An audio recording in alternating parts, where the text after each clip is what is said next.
Okay. Good morning, good afternoon, or good evening, everyone. I completed all the greetings because I do not know when you will be opening this file or this video recording. But anyway, I will continue to discuss the module 3, which is titled the Human Act. Okay. So this is the coverage for our pre-final examination. And the Human Act comprises the ethical consideration of the meaning of Human Act itself, but ang main focus yun ani is unsa gyud meaning, the exact meaning of Human Act, ang action mismo sa isa ka tao, okay, sa pinasimple na pagkaistorya. Sige, let's first um have the lesson learning objectives. Okay, sige. Explain the meaning of human act. That's number one. You have to explain it in this lesson. The morality also and accountability of human act. Number two is you have to discuss the three bases of moral responsibility. And number three, provide examples of modifiers of human act. So you have to provide examples, and this will be manifested sa inyong activities. Okay? So let's begin with the definition of the human acts. These are the actions of a man, no, which a man himself is a master. Okay, so without any complications, human acts mean that whatever it is that we are trying to act out as a human being, that is what defines as uh what what is defined rather as a human act. Ang action mismo nato, nagipili nato. Okay? Which he has the power of doing or not doing as he pleases. So it depends upon our decision if we want to act out something. Okay? That's a human act or the action of a human being. Gipili nato nga i-act out or not to act out. Depende sa ato. Nakabutang dire, which has the power of doing something or not doing something as he pleases. Depende ra sa isa ka tao kung buhato na niya or dili. Example, pagkaon, tulog, you have a choice whether to do those things or not to do those things. Okay? Nga na lang. So those acts which proceed from man as a rational being.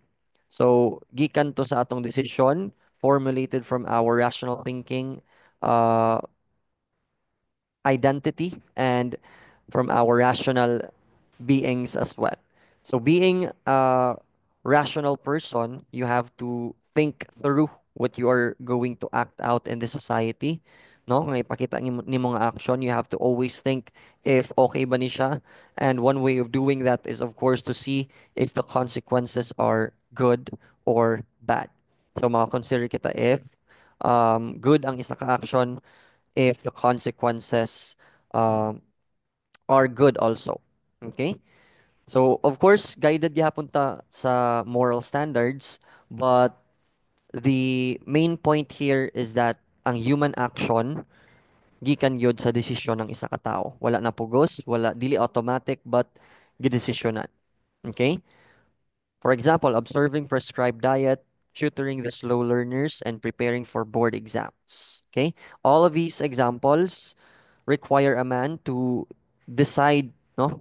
To decide to do these things. Observing a prescribed diet, gipili nimo na. Okay? You can choose to do it or not to do it. Depende.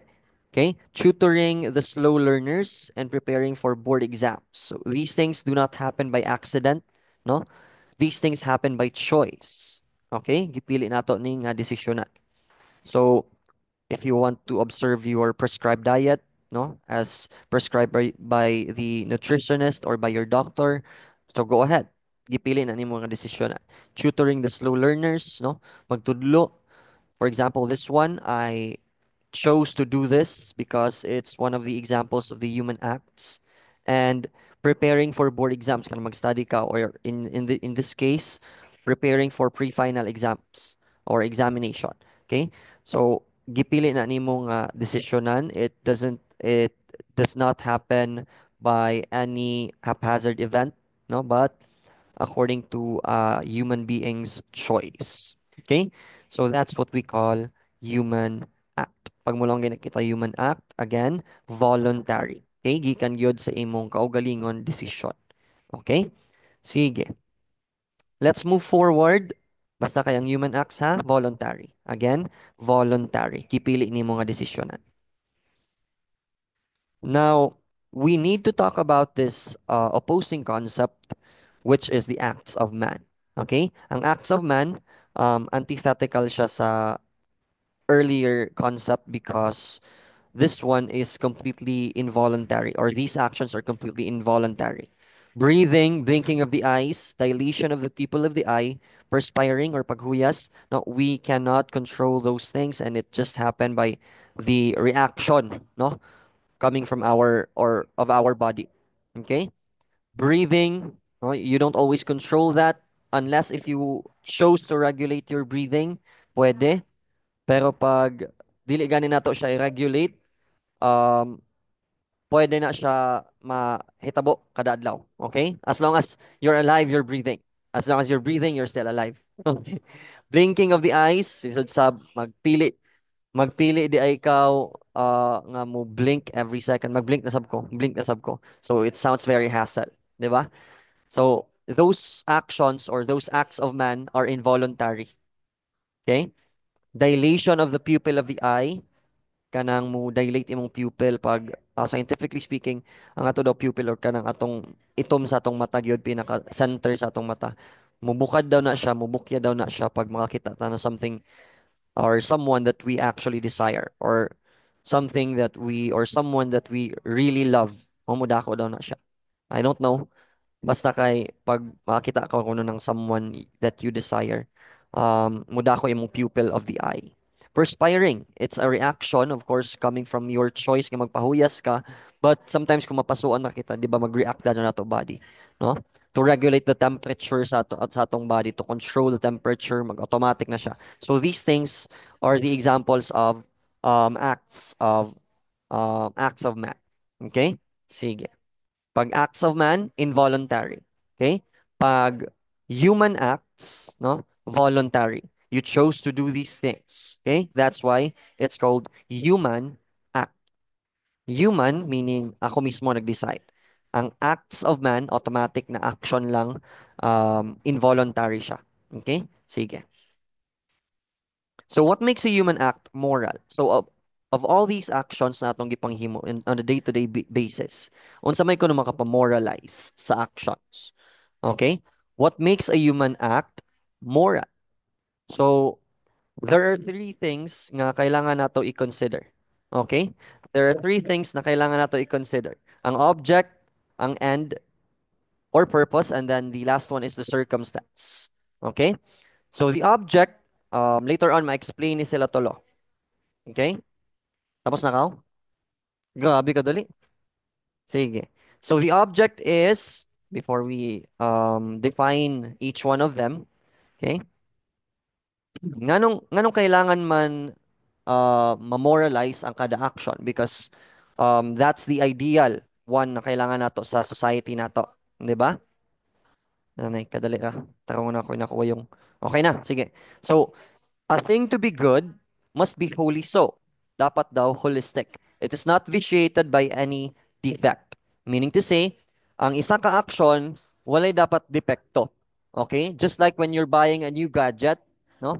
Just like when you're buying a new cell phone, for example, sa Prime Hub, nagpalit ka, di ba iuli na to pag joy depekto?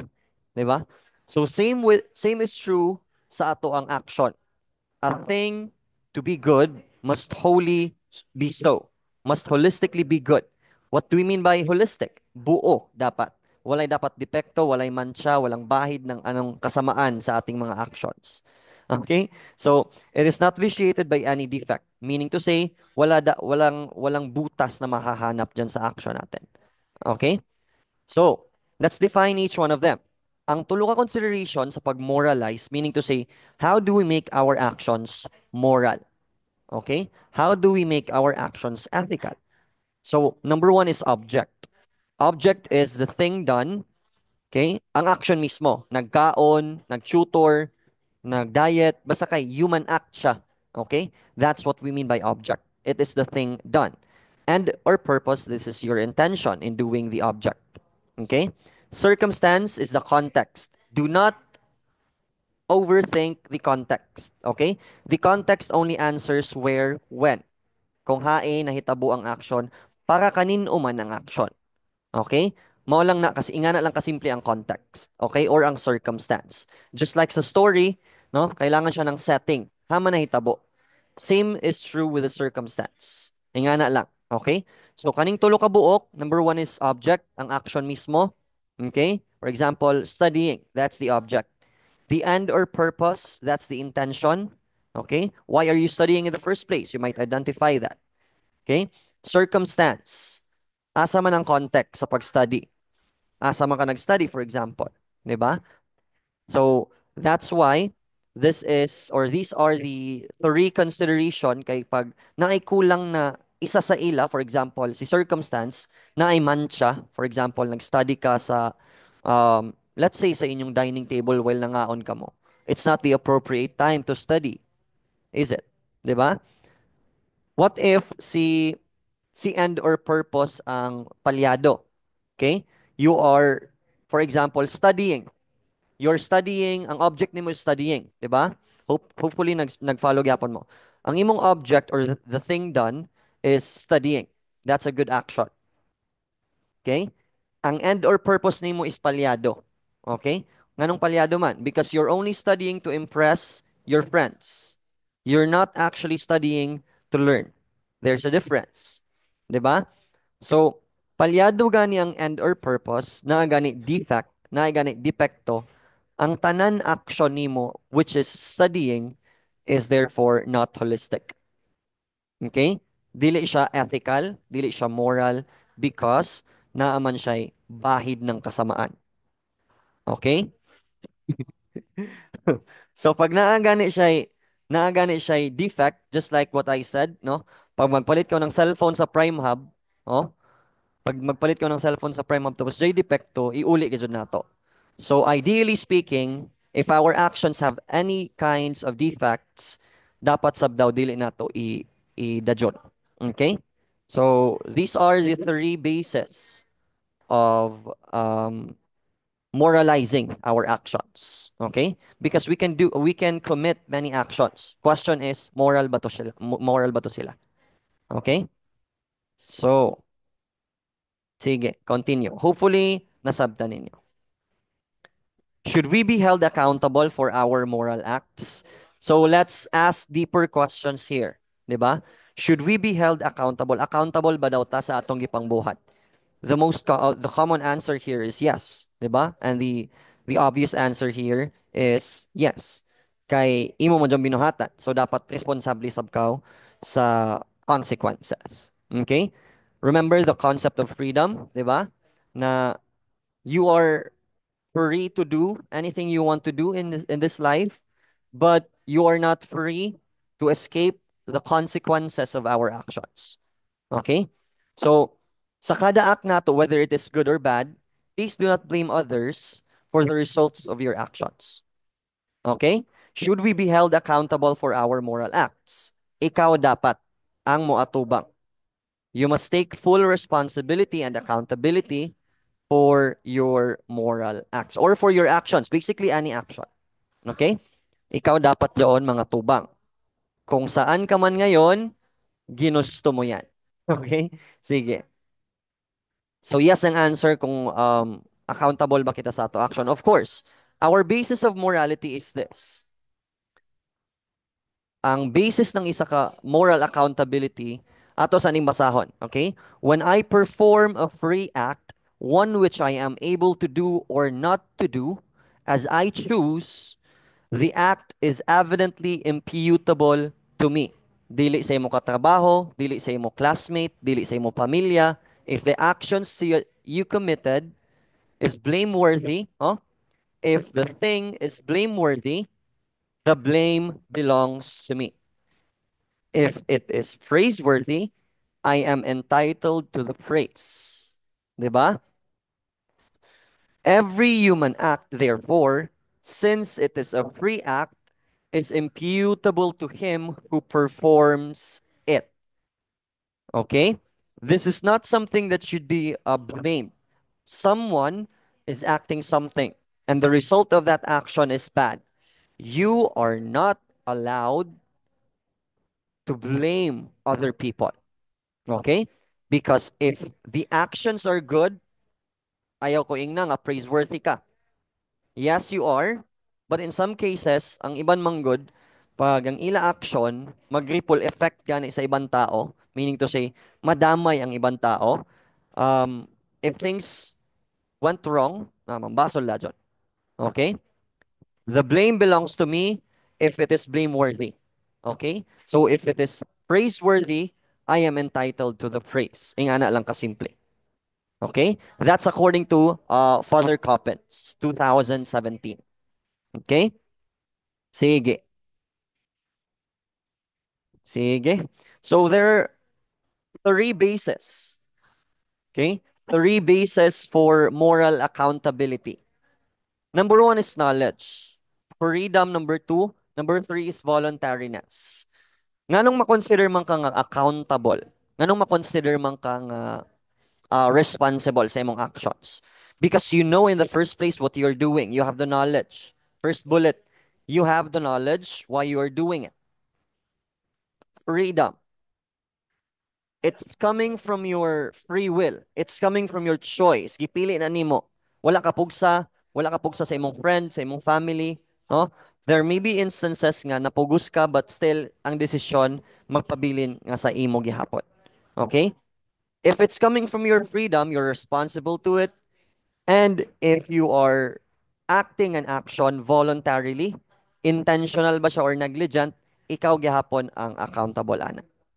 Okay? So, ang three kabuok, knowledge, freedom, voluntariness. Okay? These are the three bases for moral accountability. Sige. Isa-isa ho nato ini sila. Sa voluntariness, okay, there are types of it. Okay? Perfect voluntariness, fully aware ka sa imong taghimo. Okay? And intends the act. Is wag na anay nakakuha yung kadali ha. Hala, kadali ha.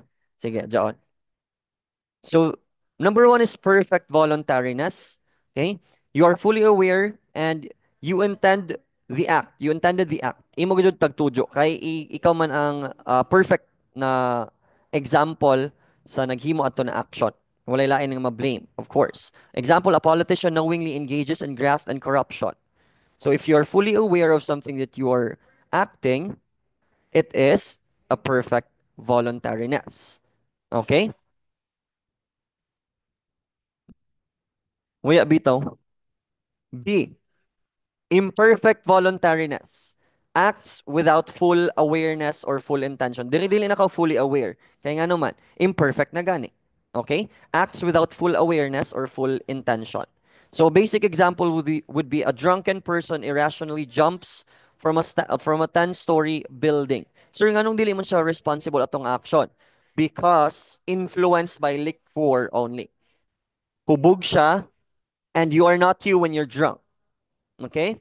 So that's why sa balaod nato, okay, sa balaod nato na ay paghubugan ni ang isa ka driver for example, may nakabutang dito na influenced by liquor, ingana. 'Di ba jay influence, na influensyahan lang siya sa ano, wala to niya gituyo, but responsible gihapon siya in some sense. Okay?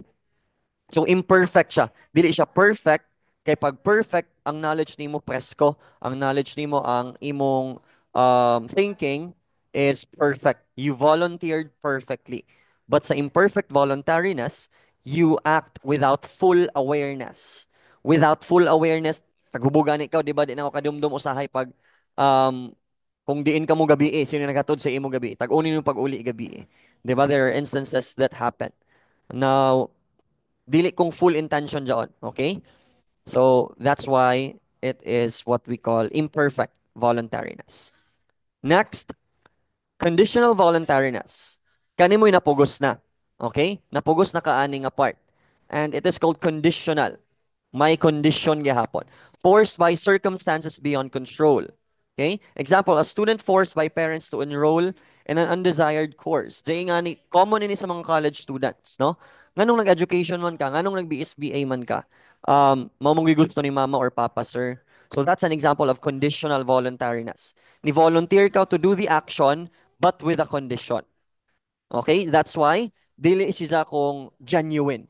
No, napugos ka kao because someone made you do something. Because someone forced you to do something. That's what we call conditional voluntariness. And the simple voluntariness. Simple lang. Willfully doing an act, whether liked or not. Positive simple voluntariness requires performance. Wala kay pakialam, you only care about the performance. Examples: studying, participating in class. If you're not actually having a good intention, you are only aftering with a performance to impress other people, that's simple voluntariness. Willfully doing an act, whether liked or not. Basta kay for compliance lang ni. Positive simple voluntariness requires performance.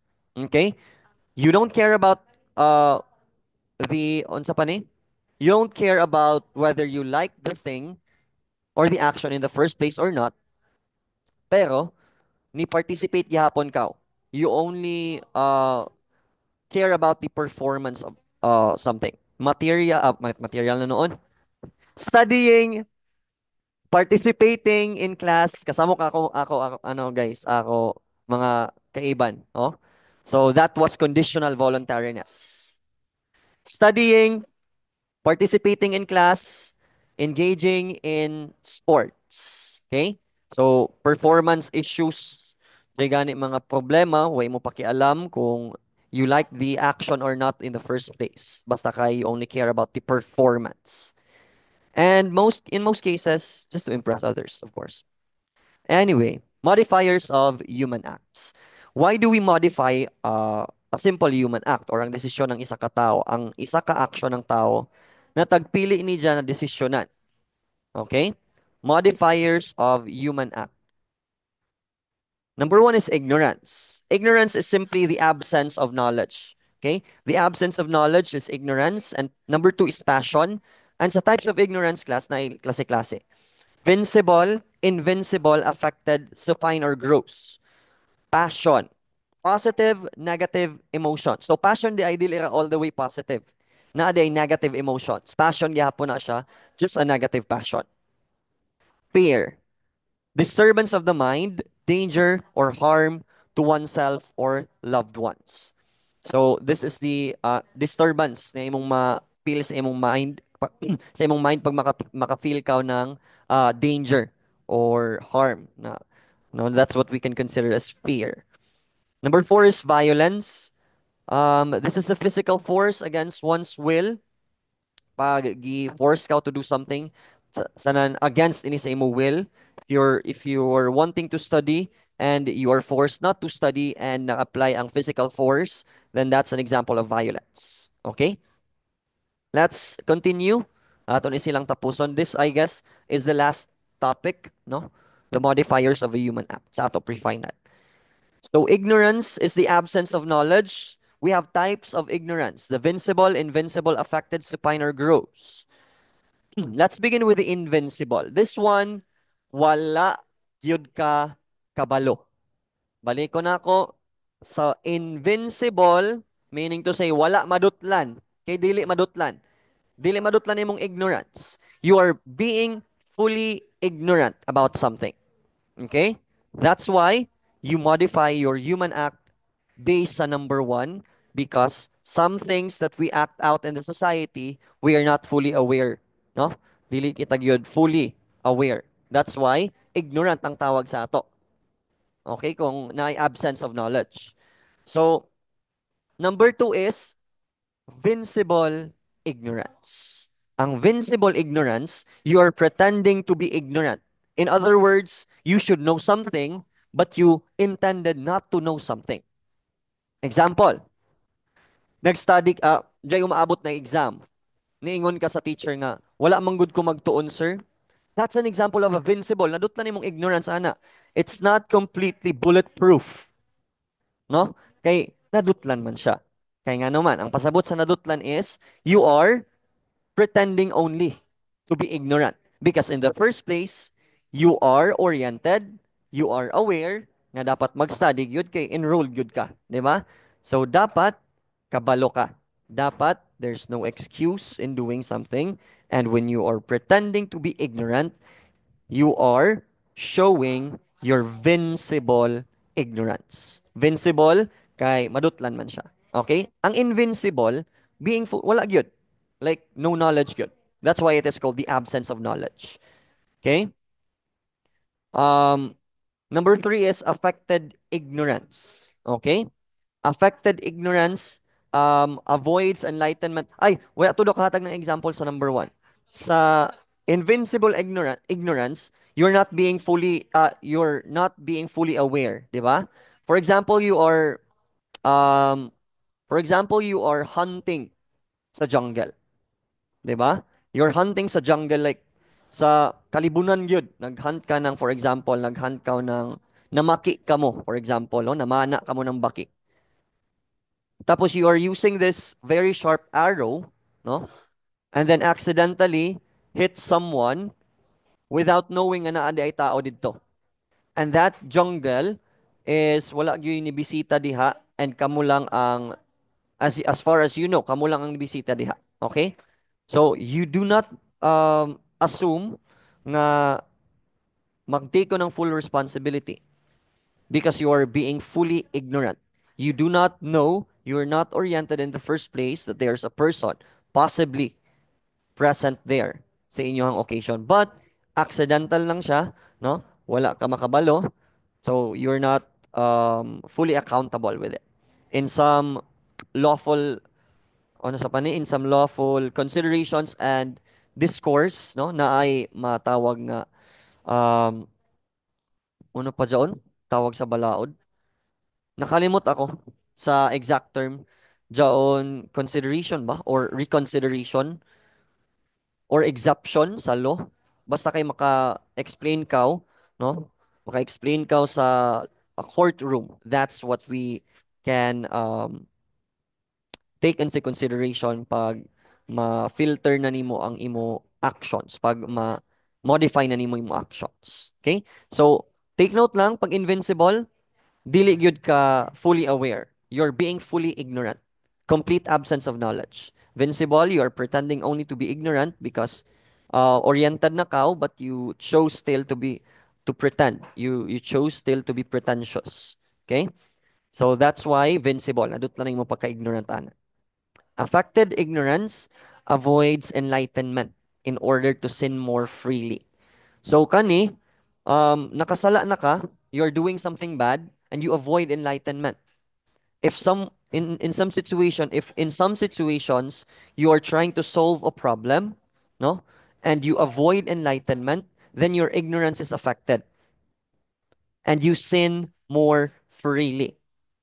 Okay? You sin more freely because apektado na imong ignorance. In the sense that you are not pretending, you are not fully ignorant, but you are affected. Nga naman, you avoid enlightenment and there is some pretending in that part, no? Pero affected siya kay, for example, wala kay gihimo, okay? Wala kay gihimo sa isa ka situation. In fact, nga ma-correct pa nimo. There's a possibility nga ma-correct pa nimo. Example, wala ka ni take sa special exam kay na-miss nimo ang pre-final exam and then napay chance nga ma-auto pa imong grade, no? And you just have to talk to your teacher or instructor, no? Um, pwede siya nga affected because if dili ka mo kadto sa imong instructor because you chose not to do it, no? With all the knowledge that you have, with all the ignorance also that you have, kung mao na imong reason, you avoid enlightenment. Okay? You avoid enlightenment and you do not put any effort in correcting the actions that you have made. Okay? Na-miss nimo ang isa ka schedule, you have to correct it. Okay? So if you are not doing anything, okay, nasakit imong family member, for example, simba ko lang palayo, oh, na ay nasakit sa inyong pamilya and then you are not doing something about it. Affected ignorance.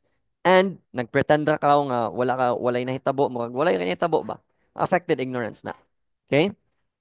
Avoiding enlightenment pag wala kay effort nga ibutang. Wala kay effort nga i-exert, that's affected ignorance. What if, sir, naa kay buhaton pero wala lang, nag-special exam ko pero I did not still do my best. No? That's supine or gross ignorance. That ignorance is kind of gross in the sense na scarce lang ang effort that has been made to remove or correct the actions. Okay? Philosophically speaking, we are here in the present to correct what's made um, worse in the past. No? Supine or gross ignorance is exerting little to no effort. No? Pag affected, completely no effort yun. Nagpasagad na ka. Okay? Scarcely an effort has been made. Gamay lang yun ang na effort ang imutag exert. That's supine or gross ignorance. Okay? So these are the types of ignorance na dapat ninyo not just memorize but also understand and internalize para maka-answer sa exam and of course magamit din ng mga concepts outside class. Okay? Sige. Number two is passion. So passion is not all the way positive as I said earlier, 'di ba?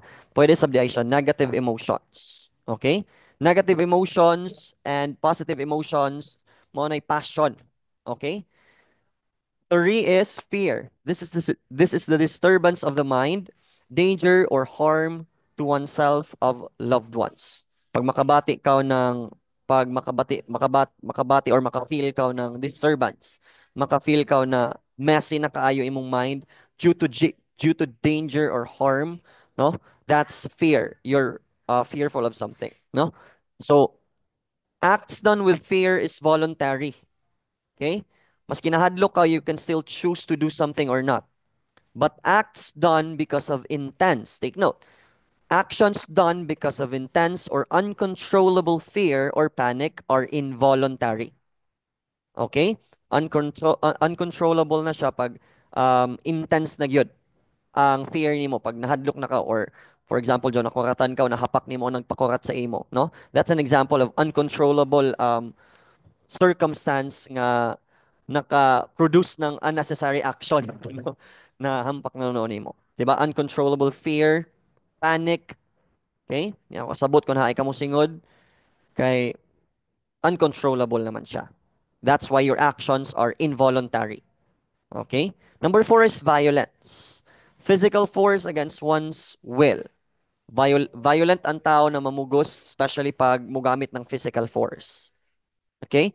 So actions performed by persons subjected to violence or irresistible force, kanang namugos na yun, are involuntary and not accountable.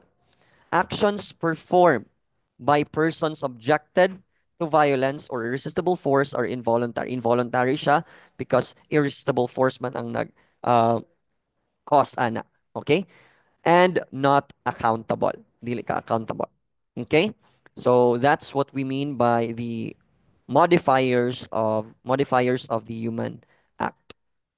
Should we be held accountable for the what could have been?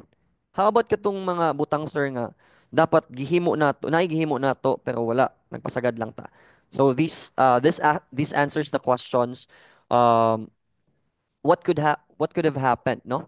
Unong kay may tabo kung if I acted that way or in that way, kung if I chose the alternative kind of action sa ako ang situation.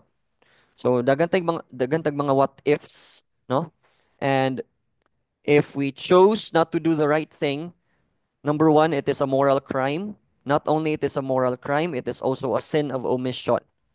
Okay, whatever one fails to do, but which should have been done, is also imputable to him. If you have the chance to save someone, if you have the chance to change someone, and if you can do it, you have the will and if you have the willingness or if you have the ability, no, as the philosopher Immanuel Kant puts it, dili gyud makompleto and ma-genuine ang isa ka action pag kaya ra nimo pero wala kay willingness. Okay? Yes, you can do it, but question, are you willing to do it? 'Di ba? If you are not willing to do it, this sometimes causes the sin of omission. Ipasagdan lang nimo. That's why natay mga what could have been, no, na mga questions. Na ma-answer sab kung mag-reflect kita. Okay? Sin of omission, you're omitting to do something that is right and chose number one, not to do something, or chose number two, to do the incorrect or unethical action. So whatever one fails to do, but which should have been done is also imputable to him. Ikaw dapat ang mablame ana, dili imong silingan, dili imong classmate, dili imong igsuon, ikaw mismo. Okay? So that's what we call sin of omission. Okay, I guess I'll send the reflection or you should send your reflections sa i-post na ako na activities sa ako i-conduct na activities face to face. Okay? Mga reflection, insights and key takeaways nato. Okay, next meeting na ni siya sa face to face nato ang meeting. Okay, I guess this is it. This recording is to compensate the missed days during your SEAS days. Oh, okay, para sa maapas nato ang ato coverage. Okay? Again, thank you everyone for listening. Thank you for sparing your time and hopefully you learned something in this discussion. Thank you everyone and God bless you all.